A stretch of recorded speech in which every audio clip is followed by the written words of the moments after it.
Buonasera, ben ritrovati qui su Radio Adige TV per un nuovo quarto d'ora continuiamo il nostro viaggio nel territorio veronese con gli amministratori del territorio. Questa sera abbiamo il consigliere regionale di Soave, già sindaco di Soave, Matteo Pressi, benvenuto. Grazie, buonasera a tutti. E l'attuale assessore al patrimonio nella già giunta Pressi, attuale appunto assessore al patrimonio, che si ricandida e si candida anche a sindaco nelle prossima mandata elettorale. Denis Adami, benvenuto. Buonasera a tutti voi.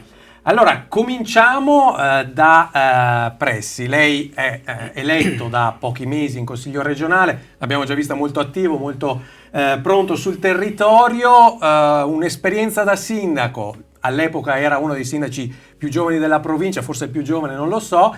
Che mandato è stato e si è dispiaciuto un po' lasciare il suo comune, mi sembra di capire. Allora è stato un mandato direi buono, ma insomma giudicarsi da soli è la cosa più difficile che ci sia, questo lo decideranno gli elettori, anche se un anticipo di giudizio l'ho avuto con le elezioni regionali, perché a Soave insomma il consenso è stato estremamente ampio e devo ringraziare ancora una volta le persone che mi hanno votato. Direi che è stato un mandato dove abbiamo lavorato veramente tanto e abbiamo lavorato per migliorare ancora di più l'immagine di Soave, per renderla ancora più bella, ancora più attrattiva, senza però dimenticare che Soave non è un contenitore per turisti, ma anche un luogo dove le persone abitano, e quindi accanto all'attività promozionale del nostro borgo abbiamo fatto in modo che i servizi per i cittadini non solo ci fossero, ma fossero sempre di più.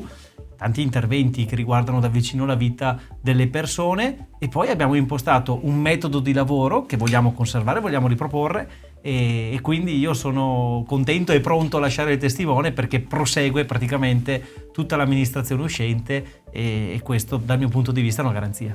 Adami, lei ha varie deleghe, patrimonio, manutenzioni, protezione civile, sport, eccetera. Ora vedremo alcuni di questi temi. Nel patrimonio di Soave, un patrimonio un po' da gestire, c'è l'ex ospedale.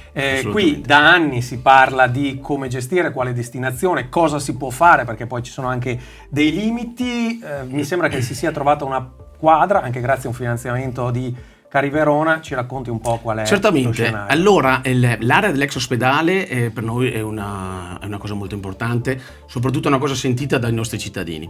E l'area è di circa 18.000 metri quadrati, dove verrà costruito comunque un nuovo parcheggio di circa 180 auto, chiaramente per dare la possibilità ai nostri cittadini e ai turisti che il fine settimana vengono a trovarci di trovare comunque posti in più per la loro auto. E nella rimanente area, gli 8.000 metri, abbiamo vinto un finanziamento tramite Cari Verona, come avevi detto, di circa 380.000 euro, dove verrà costruito un parco pubblico aperto a tutti, polifunzionale, con un anfiteatro all'aperto di circa 150 posti, un piccolo laghetto artificiale che servirà da piccolo invaso per il quartiere che nelle vicinanze, via Mirko Soloro, via Dominzoni, quelle zone del quartiere, e di vigneti e di frutteti sperimentali.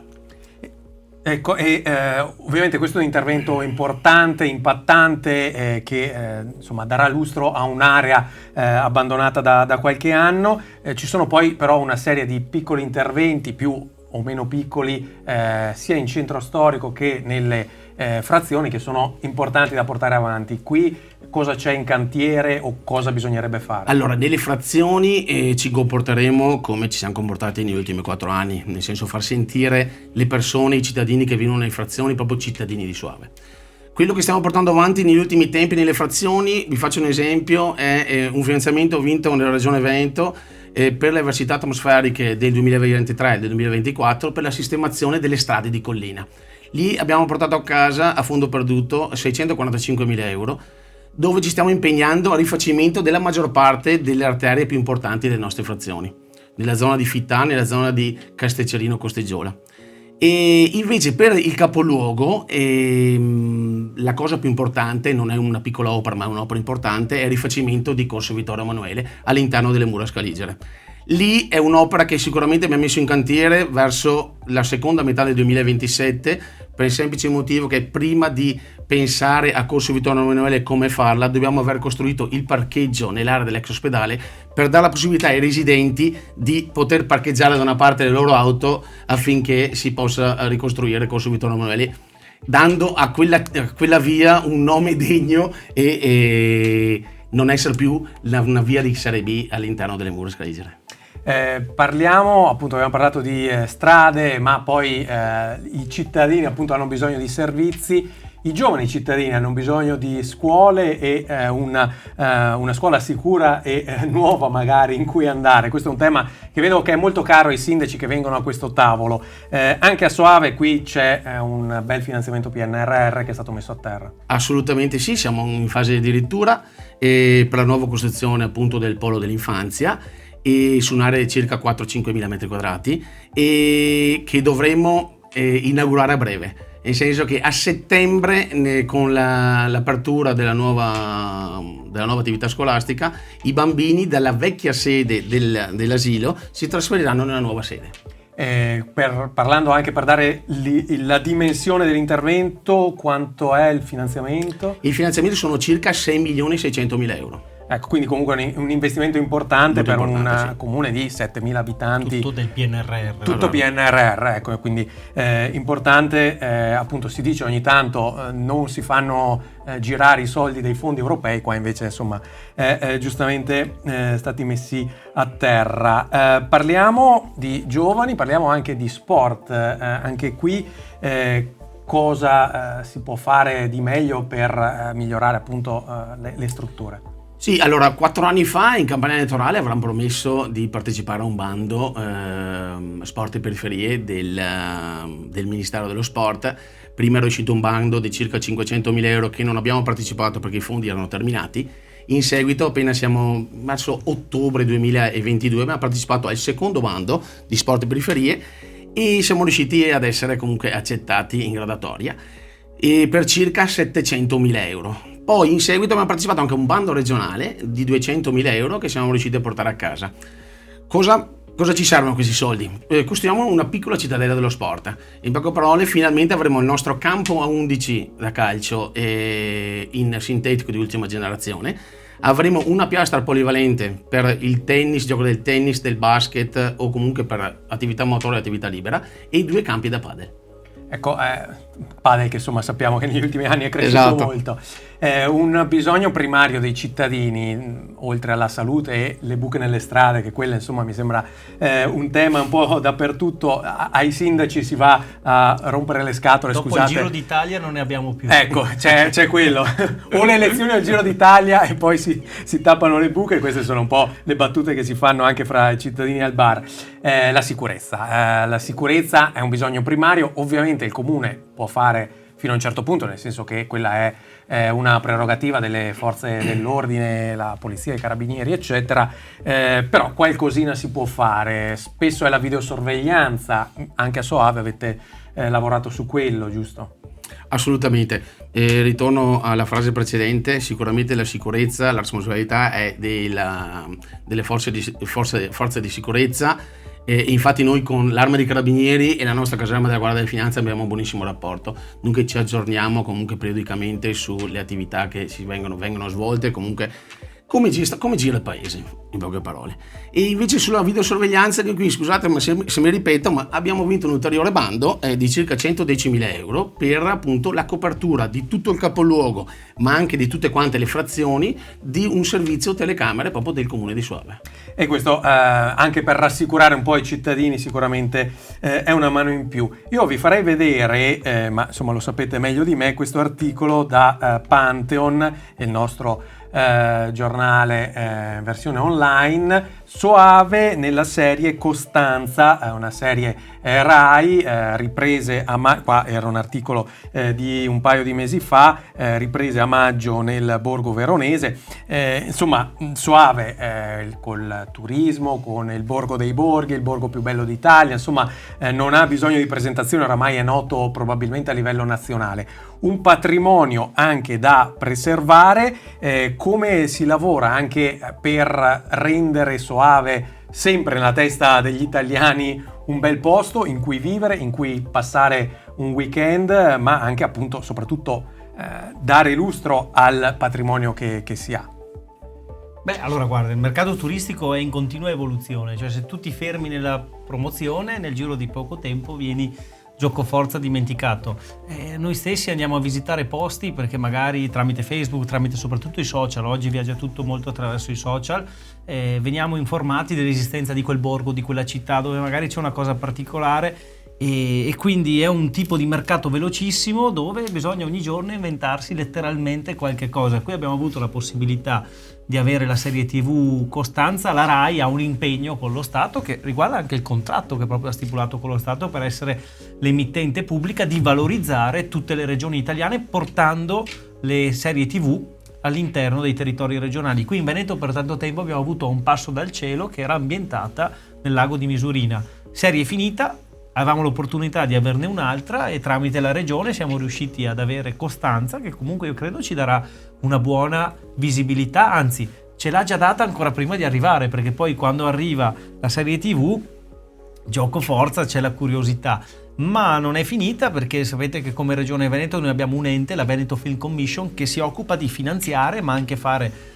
location scouting per i set cinematografici. Abbiamo in ballo anche la possibilità di diventare location per un film che andrà al cinema, quindi copriamo la TV, sperabilmente copriamo il cinema e poi c'è tutto il grande tema delle piattaforme digitali, da Netflix alle sue concorrenti. Abbiamo visto ad esempio cosa è successo in Sicilia con la serie White Lotus, no?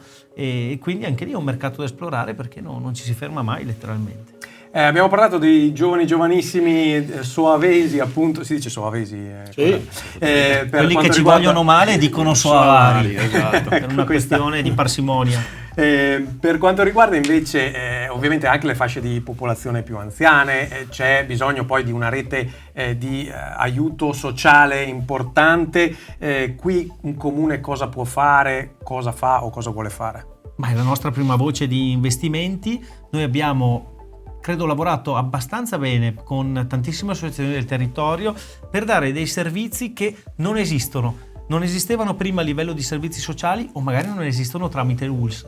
Quindi le cose che può fare l'ULSS le fa l'ULSS, le fa molto bene, le cose che si facevano prima le abbiamo implementate, ma ad esempio abbiamo creato un servizio di supporto per le famiglie che hanno una persona affetta da Parkinson, che serve da sollievo per quelle persone, perché per gli assistenti familiari caregiver, perché per un certo numero di ore settimanali c'è la ginnastica organizzata dal comune. Cito questo esempio per non dirne tanti altri: problema di disturbi alimentari per i ragazzi più giovani, tantissime attività anche di carattere ricreativo. È stato anche cambiato l'approccio, cioè l'anziano non è più solo una persona da assistere, è anche una persona da coinvolgere, non per forza in questioni di carattere sanitario o assistenziale. Facciamo i soggiorni climatici, facciamo le gite in giornata, facciamo l'opera lirica durante l'estate portando i nostri anziani a Verona. Quindi c'è una presa in carico della persona a 360 gradi, senza dimenticare che vicino a una persona che viene assistita c'è un familiare che a sua volta condivide questo carico, e quindi tanti strumenti pensati anche per queste persone, che continuano ovviamente.